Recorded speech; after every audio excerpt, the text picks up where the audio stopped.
An inguinal hernia is the abnormal protrusion of abdominal contents, such as the intestine, through an area of weakness in the groin muscles. The protruding intestine resides in what is known as a hernia sac. In some cases, untreated hernias cause complications.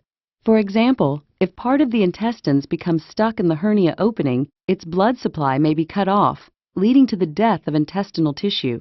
This is called a strangulated hernia. If a surgeon feels you are at risk for this complication, he or she will likely recommend elective hernia repair. Traditional open inguinal hernia repair requires a relatively large single incision. Newer laparoscopic techniques require only tiny keyhole incisions or puncture wounds, which generally result in a shorter recovery period.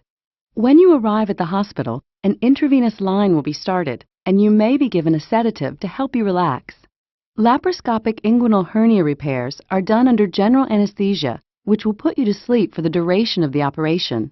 A breathing tube will be temporarily inserted through your mouth and into your throat to help you breathe during the operation. A catheter may also be placed in your bladder to drain your urine. These will be removed at the end of the procedure.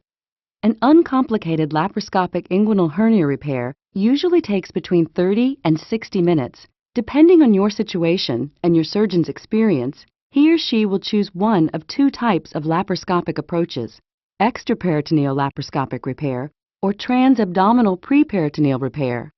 To gain access to the hernia, your surgeon will use sharp instruments called trocars to create 3 small holes or ports through your abdominal wall.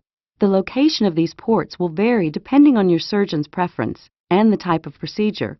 One of these ports is usually located at your navel or umbilicus. Carbon dioxide gas will then be pumped through the umbilical port to puff up your abdomen so its contents can be viewed more easily. Next, your surgeon will insert the laparoscope through the umbilical port. Images from its camera are projected onto a video monitor in the operating room. Your surgeon will then pass various instruments through the other ports. These will be used to dissect away the hernia sac and to tack a piece of mesh over the hernia opening. This will prevent the intestine from slipping back through the opening. Before removing the laparoscope, your surgeon will take one final look around for areas of bleeding or other damage. A port valve is briefly left in place to allow all the carbon dioxide to escape from the abdomen. Finally, the keyhole incisions are closed with sutures or staples and covered with bandages. After the surgery, your breathing tube and catheter will be removed, and you will be taken to the recovery area for monitoring. You'll be given pain medication as needed. When you're able to drink liquids, your intravenous line will be removed.